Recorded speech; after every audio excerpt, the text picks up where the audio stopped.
Maladie la plus ancienne et la plus partagée, le cancer touche tous les êtres vivants, y compris les plantes, depuis la nuit des temps.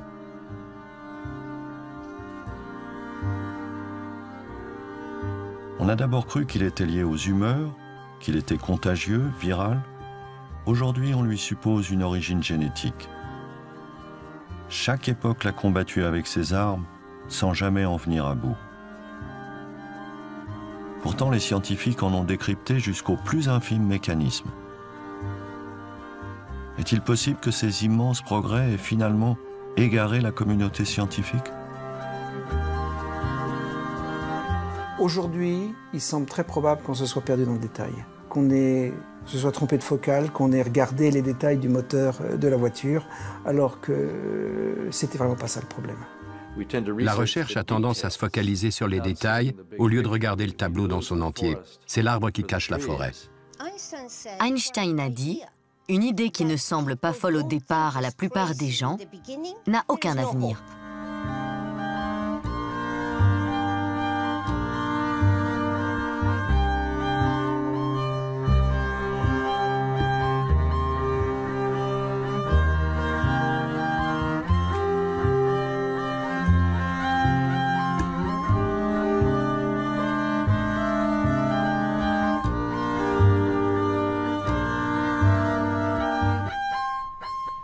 Time has come in America when the same kind of concentrated effort that split the atom and took man to the moon should be turned toward conquering this dread disease. Cela fait maintenant plus de 40 ans que la guerre contre le cancer a été déclarée par différents gouvernements. Le cancer ne sera pas vaincu en un jour, mais un jour, il le sera. Depuis, de réels progrès ont été enregistrés. On soigne, on dépiste et on prévient bien mieux que par le passé. La lutte contre le cancer s'est fixée comme objectif, comme ambition. Les cancers mortels dans les années 50 sont désormais curables à 70%. Mais ces incontestables succès sont finalement marginaux. En dépit des milliards investis dans la recherche depuis près d'un demi-siècle, la mortalité par cancer n'a pas chuté autant qu'on l'espérait. La maladie tue encore 8 millions de personnes chaque année. Mais connaît-on si bien cet ennemi? Et d'abord, comment le définir? Le cancer, c'est une prolifération dangereuse de certaines cellules dans le corps.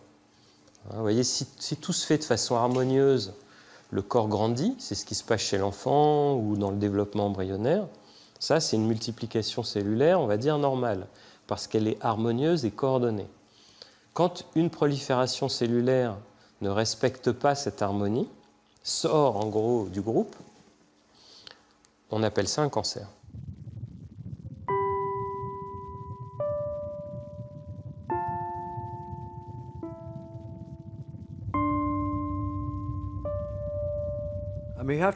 On doit garder à l'esprit ce qu'est le cancer.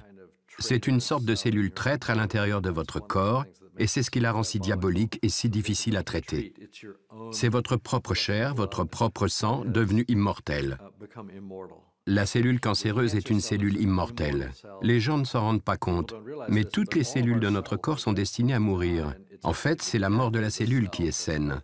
Une cellule se régénère à travers sa mort. Elle se renouvelle sans cesse. Mais quand une cellule reste vivante et continue de croître, on appelle ça le cancer. Mais d'où vient cette paradoxale explosion de vie qu'est le cancer? Comment l'empêcher, la mettre sous contrôle? Les premières thérapies ont été la chirurgie, utilisée dès le 19e siècle, et la radiothérapie mise au point au début du 20e. Elles ont pour cible les tumeurs, ces amas de cellules cancéreuses qui se forment au sein d'un organe. Mais ces thérapies n'empêchent pas la fuite de certaines cellules vers d'autres organes. Ces tumeurs secondaires, appelées métastases, sont bien souvent mortelles. Dans les années 50, une nouvelle arme apparaît pour enrayer cette progression fatale.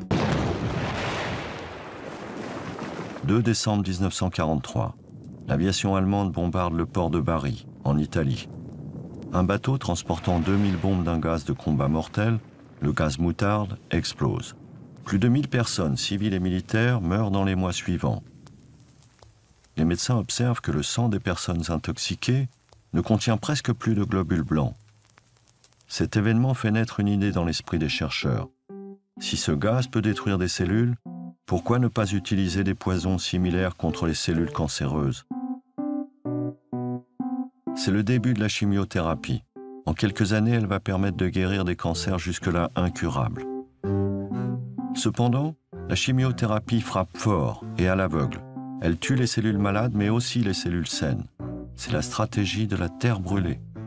Une thérapie épuisante pour l'organisme, dont les effets secondaires vont de la nausée à la perte de cheveux, l'anémie et autres dysfonctionnements immunitaires. De plus, si elle est efficace pour certains cancers, d'autres lui résistent sans que l'on comprenne pourquoi. L'approche par chimiothérapie des cancers a été uniquement pragmatique.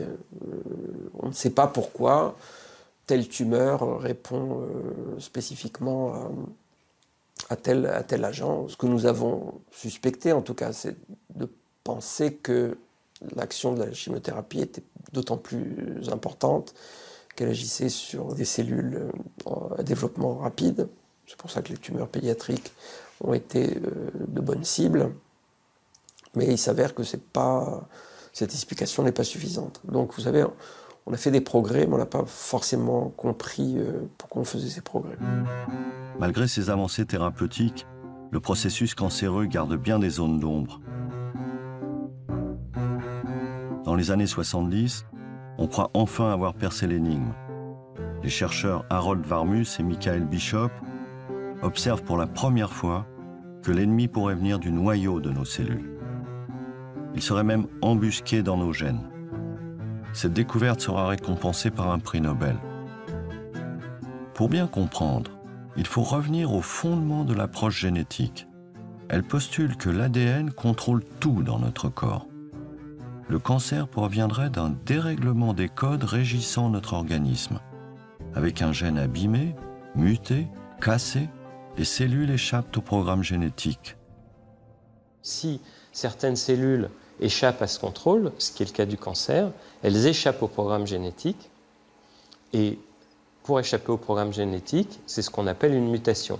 Elles modifient leur propre ADN est modifié, le système de contrôle est cassé, et elles échappent à ce contrôle par la génétique. Et c'est ce qu'on appelle aujourd'hui la théorie génétique ou la théorie mutationnelle du cancer, qui consiste à dire que le point de départ, l'origine du cancer, c'est des mutations qui surviennent dans les cellules cancéreuses. Une nouvelle ère s'ouvre. Avec de nouvelles méthodes, les chercheurs traquent les oncogènes, ces gènes dont la mutation est à l'origine du cancer. Robert Weinberg est l'une des figures emblématiques de cette approche génétique.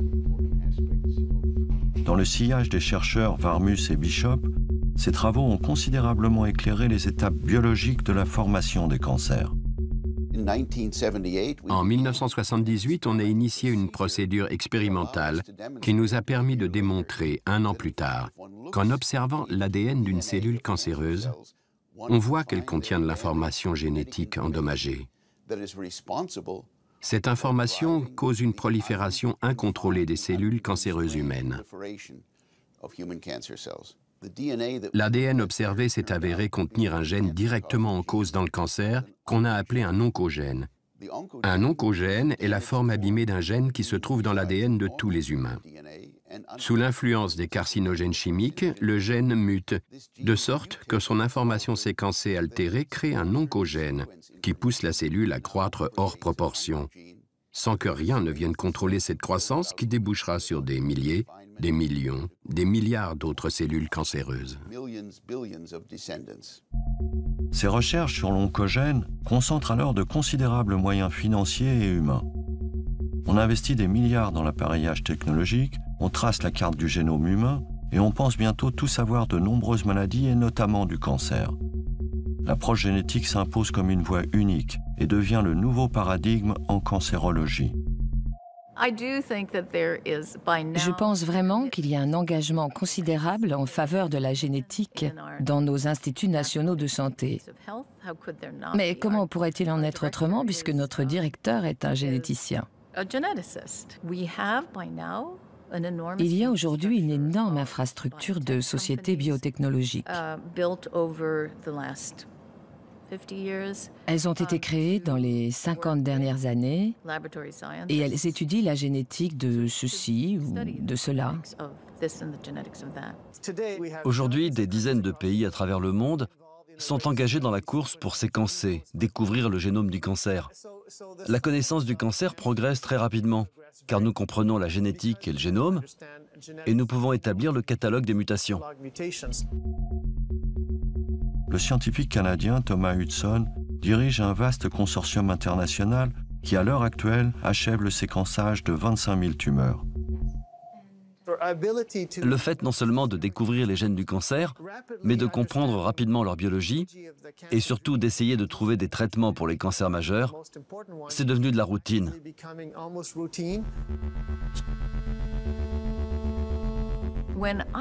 Quand j'étudiais le développement de la recherche sur les oncogènes, celle-ci était comme un phare dans la tempête. C'était un réel espoir. Les gens pensaient qu'on avait touché à la cause, au fondement du cancer, et que cela mènerait finalement à des solutions en termes de traitement. C'est à la fin des années 90 que sont mis au point des médicaments capables de modifier l'action des gènes qui seraient à l'origine de cancers. À côté des chimiothérapies, les thérapies ciblées, aux effets secondaires bien moindres, semblent plus subtiles et beaucoup moins destructrices. Massivement investies par l'industrie pharmaceutique, elles représentent désormais plus de la moitié des anticancéreux en développement. 200 médicaments sont déjà sur le marché, 900 sont en préparation. Grâce aux thérapies ciblées, l'oncologie connaît aujourd'hui bien des avancées. Et on sait que certains médicaments, comme le Glivec, donnent des résultats à long terme. Mais la déception, c'est qu'un grand nombre de ces nouvelles thérapies ciblées n'ont pas une action aussi longue. Il y a des limites en termes d'efficacité sur le patient. Cela peut marcher 3 mois, 1 an. Mais très souvent, la maladie revient et parvient à vaincre cette résistance. On crée des médicaments comme le Glivec ou l'Herceptine qui ont permis d'indéniables progrès dans le traitement de certaines leucémies ou de cancers du sein. Mais pour la majorité des autres cancers, les résultats sont décevants. En principe et selon toute logique, une thérapie ciblée est plus prometteuse. Malheureusement, le résultat est que ce genre de thérapie marche à merveille, mais qu'après 6 ou 7 mois, les cellules cancéreuses trouvent une nouvelle manière de proliférer.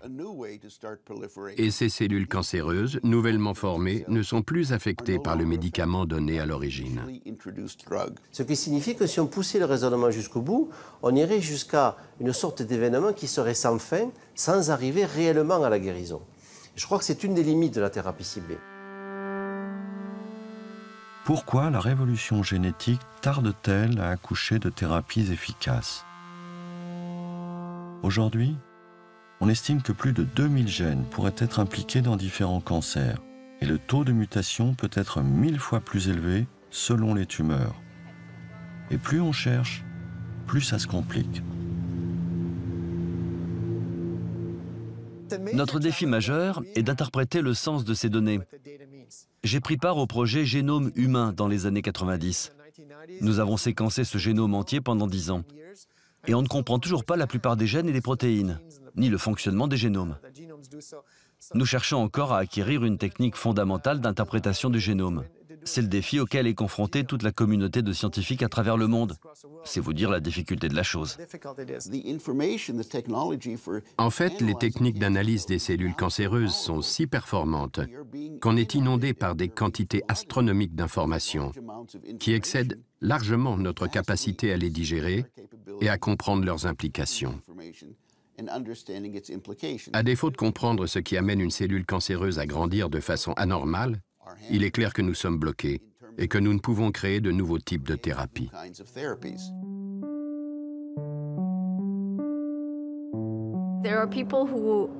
Il y a des gens qui, de manière très cynique, disent « Quand on a un marteau, tout problème devient clou. Ici, les clous, ce sont les gènes du cancer. Comme on a les outils de la génétique moléculaire, on peut aller taper sur ces gènes. Donc si on se pose la question, est-ce que c'est la meilleure manière d'étudier le cancer? La réponse est oui, en un sens, si on considère les outils dont les gens disposent. Mais est-ce que c'est la solution au problème du cancer? Au début des années 90, des associations de patients se sont créées pour protester contre cet engouement pour la génétique, dénonçant son manque d'application thérapeutique. À San Francisco, des femmes atteintes du cancer du sein ont formé la Breast Cancer Action, une association dont le but est de faire sortir la cancérologie de ses ornières. Elles luttent en particulier contre les dogmes du tout génétique. Certes, les mutations héréditaires de gènes peuvent augmenter le risque de cancer, mais seulement dans 5 à 10% des cas. Quand j'ai été diagnostiquée, j'ai été effarée par la façon dont le médecin considérait ce qu'il avait en face de lui. Une femme de 36 ans, atteinte d'un cancer du sein à tel stade, et à qui il fallait donner tel traitement. Je n'étais qu'un numéro. J'avais un médecin très intelligent qui, un jour, m'a dit « Vous n'avez pas d'antécédents de cancer dans votre famille. C'est impossible que vous ayez un cancer du sein. » Et je faisais « Ok ». Mais j'avais bel et bien un cancer du sein. Et j'avais fait tout ce qu'on est censé faire. Et j'ai compris que ce que je découvrais était une révolution. Hériter d'un gène ne veut pas forcément dire que l'on va avoir un cancer du sein. On doit vraiment se pencher sur les gènes héréditaires et les interactions avec l'environnement et comprendre pourquoi certains développent un cancer et d'autres non. Mais je crois que ces 10 ou 15 dernières années, on s'est presque exclusivement concentré sur la génétique. Et je le vois pour d'autres maladies qu'on attribue à certains gènes qu'on a identifiés et que les malades ont en commun. Je ne sais pas dans quelle mesure cela concerne le cancer du sein, mais je sais que de manière générale, cet investissement dans la génétique, qui était censé tout expliquer, nous a un peu égarés.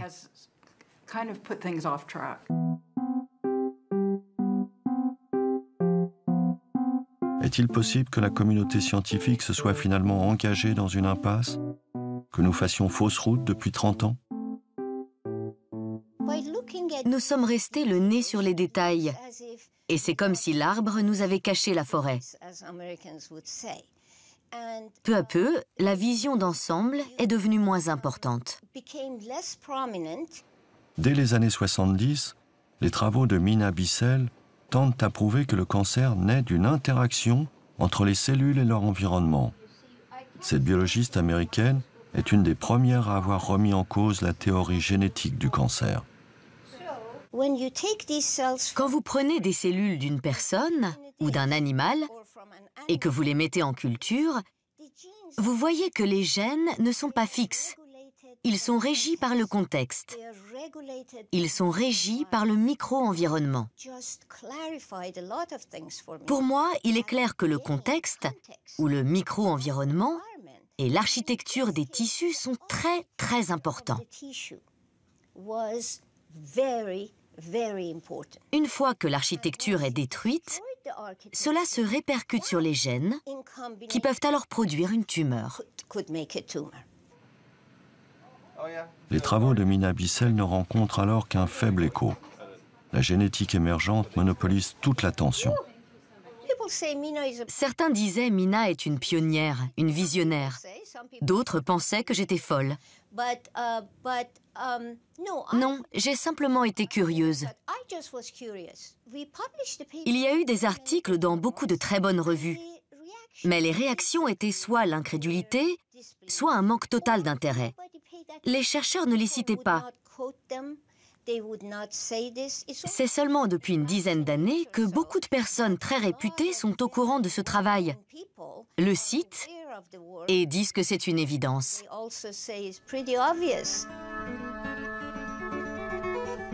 Pour comprendre le cancer, faudrait-il alors changer de focale? Envisager la cellule dans ses relations avec son environnement? Considérer la façon dont elle respire, se nourrit, se développe? L'observer comme on observerait un animal ou une plante évoluant au sein d'un écosystème?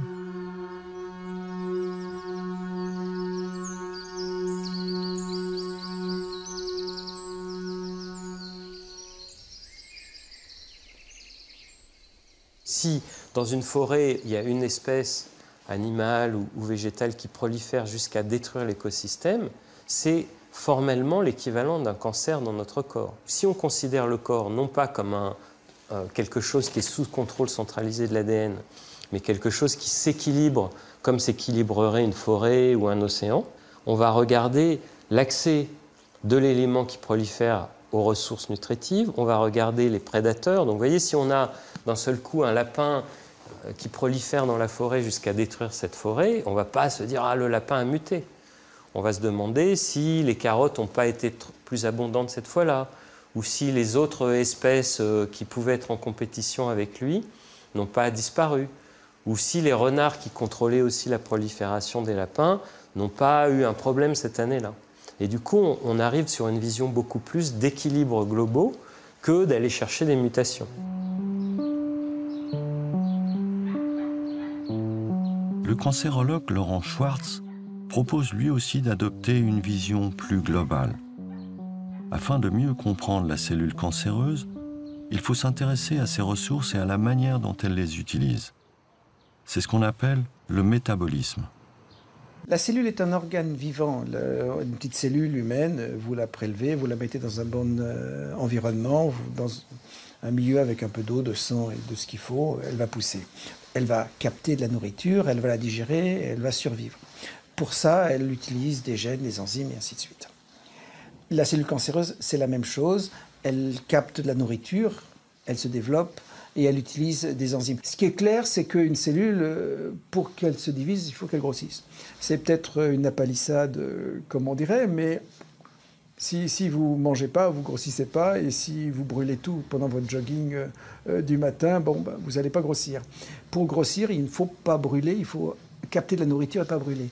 Et ça nous ramène aux hypothèses des années 1920, où simplement ils montrent que le cancer capte du glucose, c'est-à-dire du sucre en quantité importante, et n'arrive pas à le brûler, donc il grossit. S'il grossit, la cellule se divise. Si elle se divise, elle est dure, et on sait que le cancer, il est dur au doigt. Enfin, je veux dire, c'est un vieux truc de clinicien.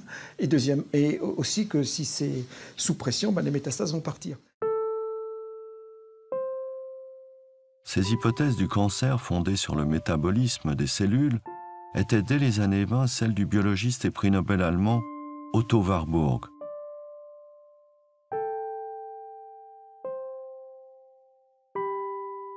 Alle Krebszellen, welches auch die entfernten Krebsursachen sein mögen, sind ausnahmslos als gärende Körperzellen erkannt worden, die also die letzte und allgemeine Ursache des Krebses sind. Pour Otto Warburg, le métabolisme a un rôle clé dans l'apparition du cancer. Il renvoie à la façon dont nos cellules se nourrissent et à la façon dont elles digèrent ou pas le sucre, le gras et les protéines qu'elles absorbent. La cellule normale capte par exemple le glucose, le dégrade une première fois, puis le transforme au sein des mitochondries, qui sont les poumons de nos cellules. Pour cela, elle a besoin d'oxygène. Quand tout fonctionne, les nutriments sont brûlés et transformés en énergie. La cellule cancéreuse, elle, se comporte comme si elle était privée d'oxygène. Sans oxygène, elle ne parvient pas à brûler le glucose et en tire très peu d'énergie.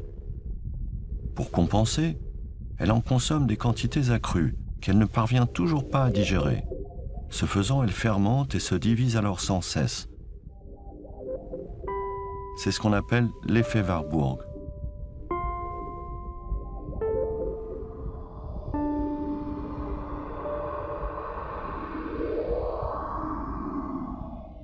Wäre es meines Erachtens an der Zeit, Maßnahmen zur Verhütung einer Krankheit zu ergreifen, an der jährlich viele Millionen Menschen sterben. Les travaux d'Otto Warburg, bien que récompensés par un prix Nobel, ont fini aux oubliettes. Protégé par Hitler, dont la phobie du cancer est bien connue, l'histoire s'est chargée de lui faire payer son pacte avec le diable. L'avènement de la génétique, en concentrant les regards et les budgets, a fait le reste. Depuis une dizaine d'années, les théories d'Otto Warburg connaissent pourtant un regain d'intérêt. Le métabolisme de la cellule cancéreuse est redevenu l'objet d'études partout dans le monde. Janvier 2014, un congrès sur le métabolisme est organisé au Luxembourg. C'est le premier en Europe. Des chercheurs viennent du monde entier confronter leurs travaux, convaincus que la recherche contre le cancer vient de trouver un nouveau souffle. Pour beaucoup d'entre eux, le métabolisme serait le talon d'Achille de la cellule cancéreuse, quel que soit le type de cancer.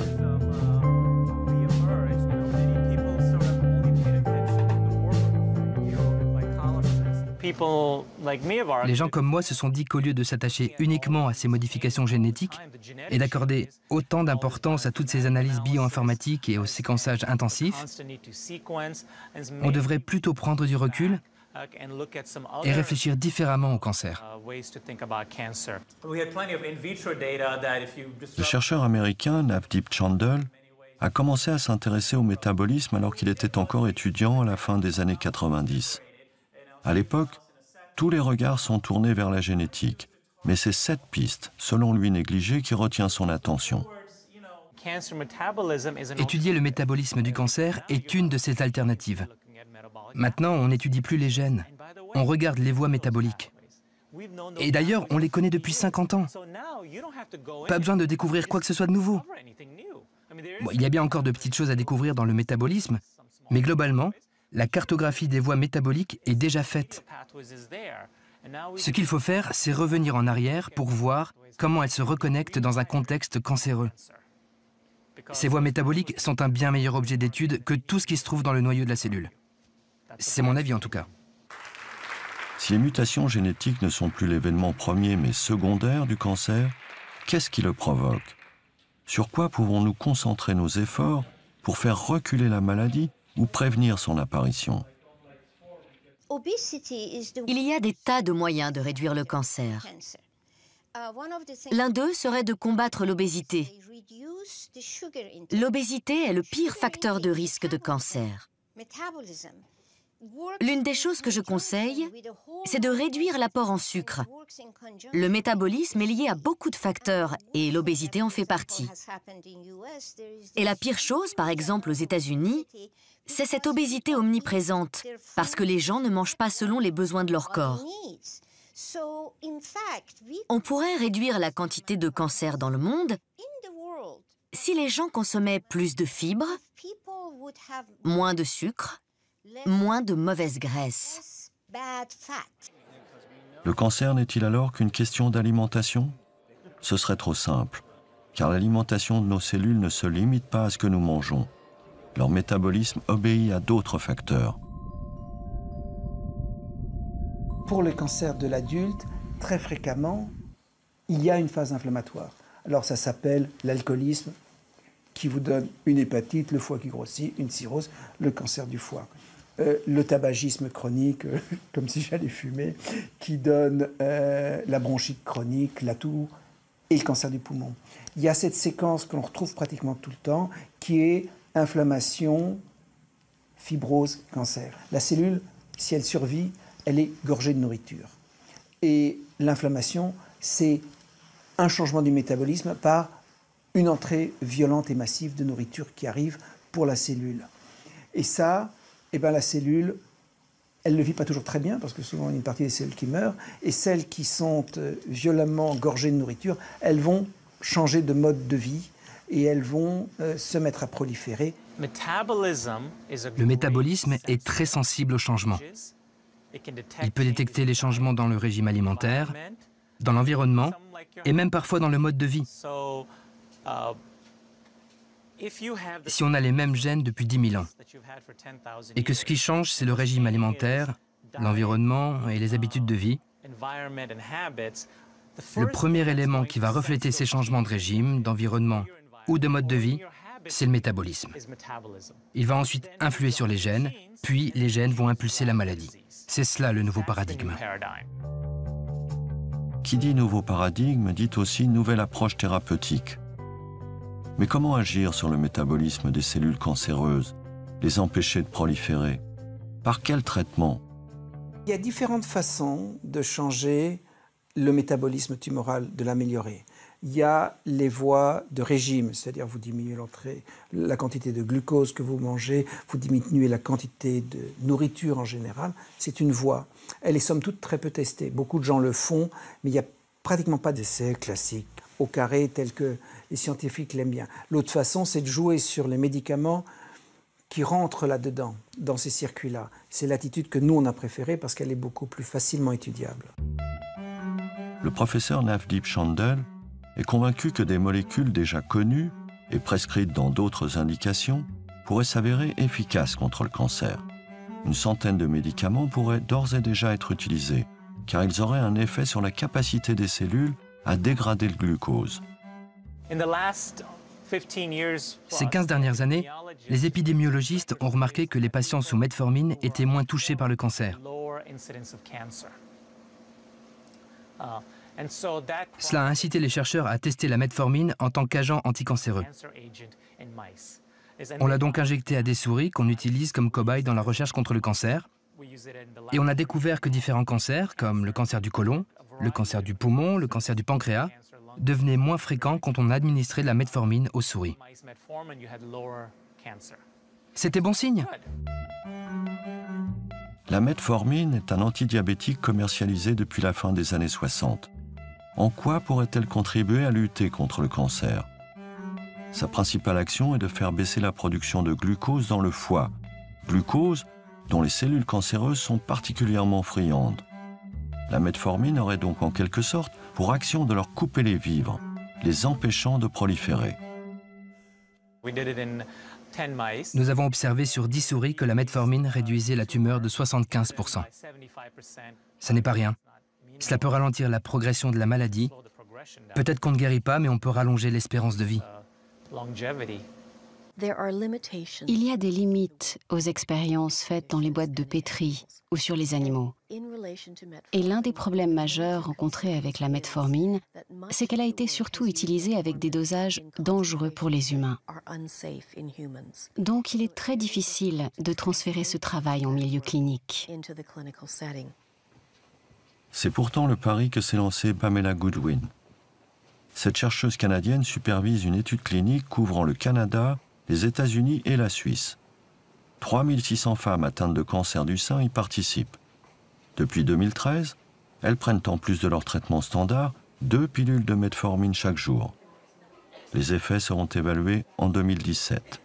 Le but de cette étude est de voir si le fait d'ajouter la metformine au traitement standard du cancer du sein va diminuer la mortalité chez les femmes qui en sont atteintes. Plus d'1 million de femmes dans le monde développent un cancer du sein chaque année. Près de la moitié en meurt. Pourtant, tester un ancien médicament comme la metformine, potentiellement efficace, a été un long combat. Il a fallu 10 ans à Pamela Goodwin pour réunir les fonds nécessaires à cette étude. Quand des scientifiques comme moi ou d'autres s'intéressent à la metformine et veulent développer un médicament déjà disponible sur le marché en tant que traitement anti-cancer, c'est très difficile. Beaucoup de scientifiques qui travaillent sur d'autres molécules et qui sont confrontés au même problème n'ont pas réussi à finaliser leur étude. Je pense que notre société dans son ensemble doit s'atteler à ce problème. Si la metformine se révèle efficace pour lutter contre le cancer du sein, on estime que le traitement coûtera à peu près $200 par patient pour une étude de 5 ans. C'est très peu, comparé aux 50 000 ou 70 000, 75 000, 100 000 $ que coûtent certains nouveaux traitements. Et le plus important, c'est que ce médicament peut être utilisé dans le monde entier. Il ne coûte pas cher, n'est pas toxique et on le prend oralement, c'est une pilule. Pour le meilleur comme pour le pire, l'essentiel du travail de recherche est mené par les sociétés pharmaceutiques. Ces sociétés apportent une contribution énorme à la recherche contre le cancer. Mais elles se concentrent sur des médicaments qui sortent de leur laboratoire et avec lesquels il y a du profit à faire.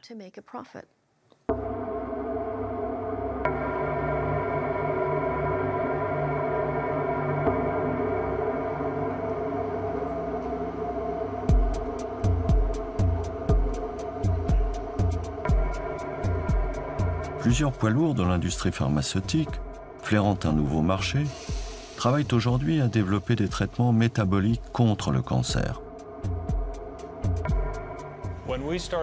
Lorsque nous avons fondé la société en 2002, en privilégiant l'approche métabolique, nous faisions partie des 20 ou peut-être des 40 personnes qui avaient entendu parler d'Otto Warburg. Parfois, nous rencontrions des investisseurs potentiels plus âgés que nous, 60 ou 70 ans, et quand nous leur décrivions ce que nous faisions, ils s'exclamaient « Ah oui, vous travaillez sur l'effet Warburg ». Aux États-Unis, quelques-uns sont déjà entièrement dédiés à cette approche métabolique. Parmi eux, le laboratoire Threshold Pharmaceuticals, situé dans la banlieue de San Francisco. L'idée est donc que si on pouvait développer une thérapie efficace qui cible l'effet Warburg, on obtiendrait un traitement capable de ratisser assez large. On pourrait soigner un nombre plus important de cancers qu'avec les thérapies ciblées. Threshold Pharmaceuticals teste un nouveau médicament dans plusieurs pays, le TH302. En Allemagne, le cancérologue Peter Onnenberger l'utilise sur une dizaine de patients atteints de cancer grave avec des tumeurs disséminées. L'essai vise à mesurer l'efficacité de l'ajout du TH302 aux autres thérapies. Il s'agit d'une étude de phase 2 avec un nouveau médicament, le TH302. Cette thérapie se fonde sur une molécule spécifique qui agit sur la tumeur de l'intérieur.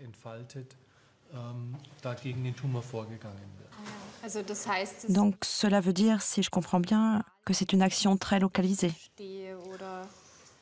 Oui, d'après ce que nous savons, il agit surtout de manière très localisée.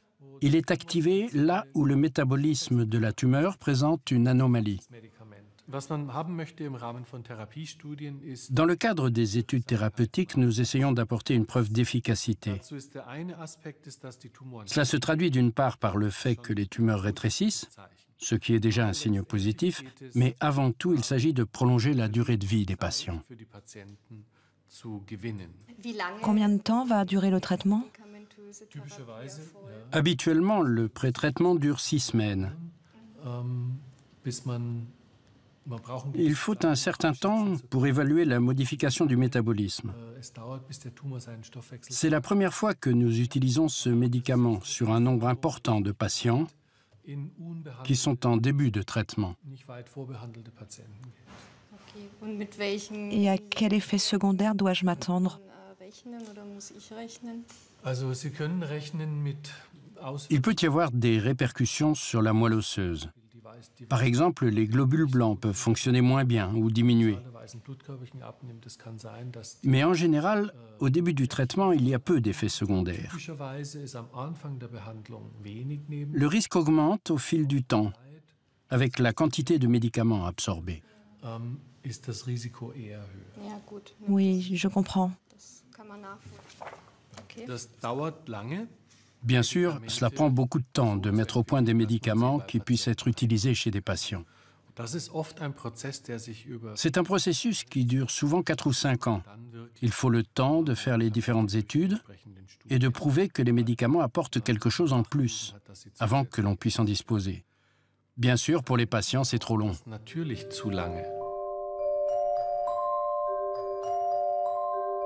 À cause du temps très long que demande la mise sur le marché d'un nouveau médicament, beaucoup de malades n'ont que peu d'espoir d'essayer un nouveau traitement, même si celui-ci a de bonnes chances de prolonger leur durée de vie.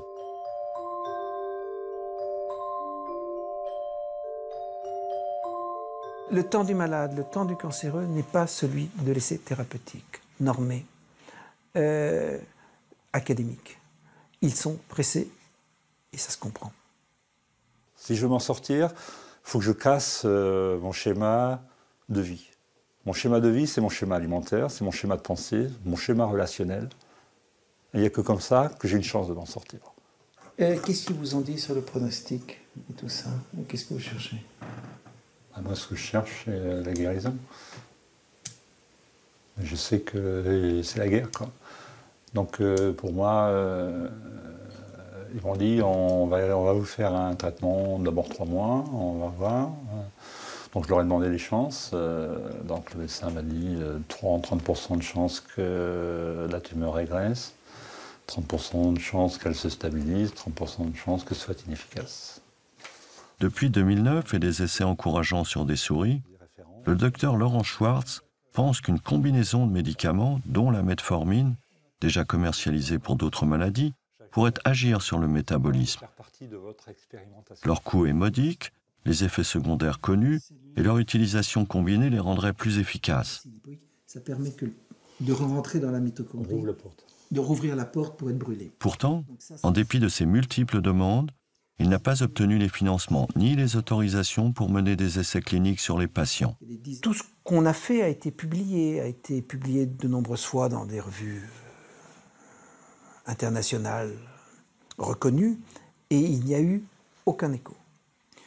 Et je me suis dit qu'à un moment, il fallait que j'écrive ce que je pensais, et que je l'écrive dans un livre, et les malades seront venus. Et comme eux, ceux qui m'avaient contacté savaient qu'ils étaient condamnés à très brève échéance, je ne pouvais que les informer de ce que je pensais avoir une chance, de les aider. Quand on t'a annoncé la maladie, comment ça s'est passé? Comment tu as réagi? Qu'est-ce que ça t'a fait?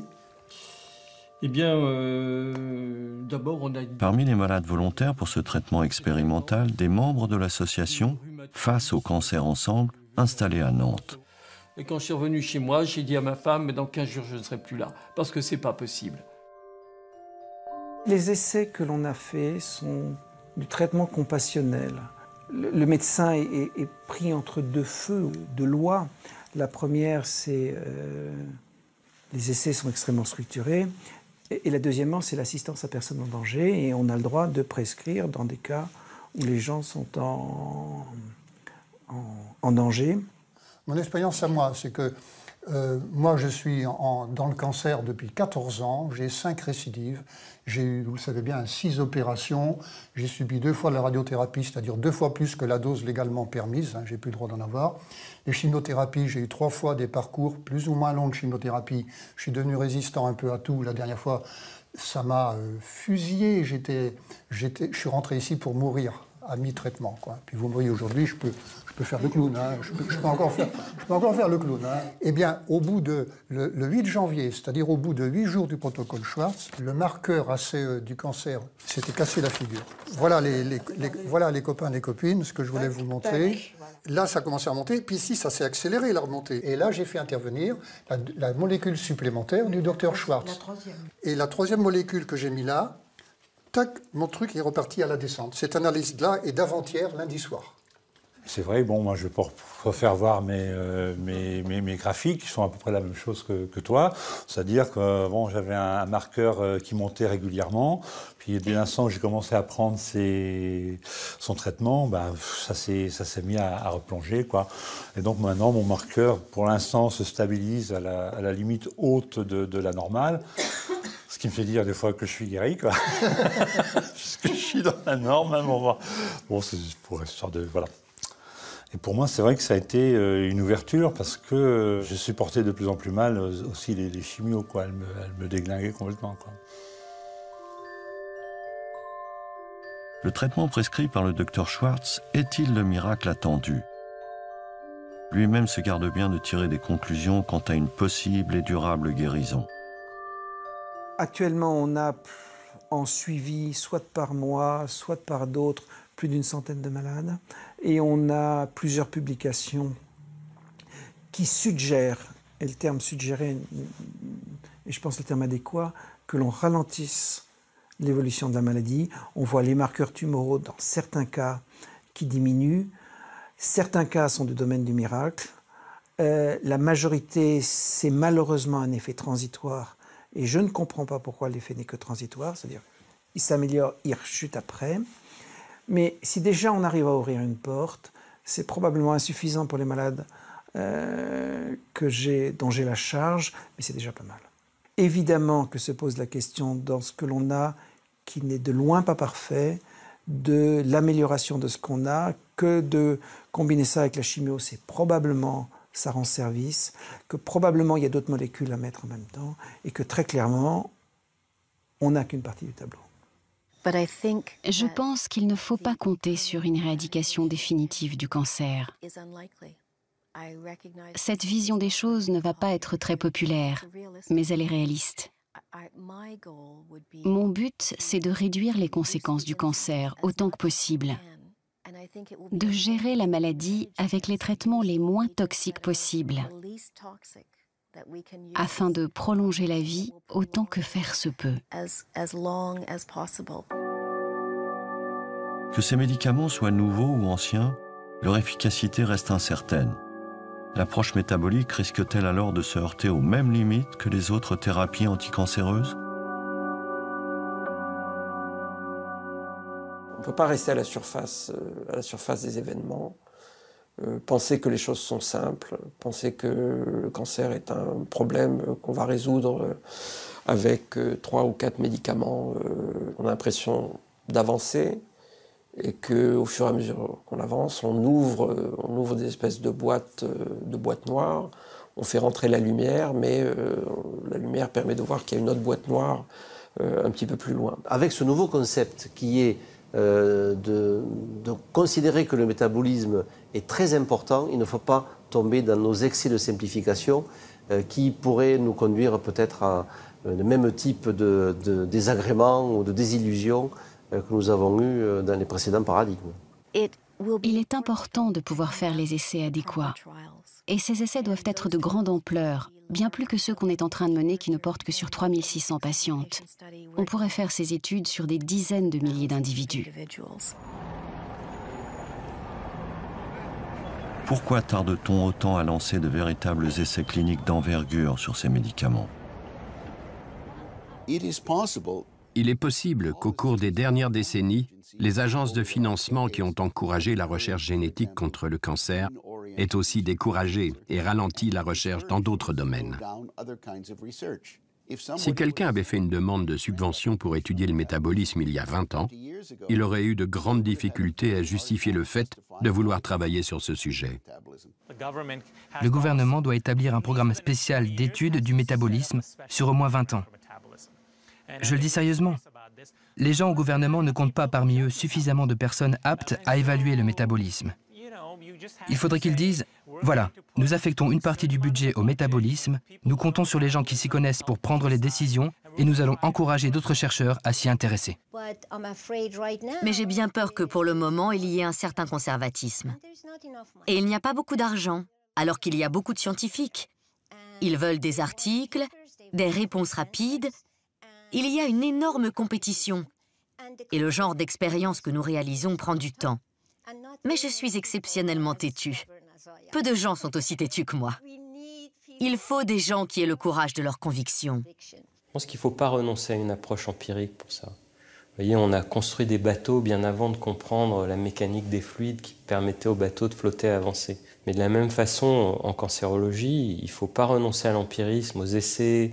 C'est le travail des médecins. Vous voyez, on fait des progrès énormes dans le traitement du cancer, sans y comprendre grand-chose jusqu'à présent. Et pourtant, on a énormément progressé par une approche empirique, par des essais, des erreurs, des observations. Et on peut espérer que ça va continuer et qu'on améliorera nos performances portées par une meilleure compréhension de ce qui se passe. Quand la science est suffisamment sûre d'elle et que la communauté scientifique considère qu'il est légitime de tester les bénéfices de tel ou tel médicament, on devrait faciliter la mise en place de nouvelles études et donner aux chercheurs les financements dont ils ont besoin. C'est cela le défi dans ce domaine. Et ce n'est pas un défi scientifique, mais un défi sociétal.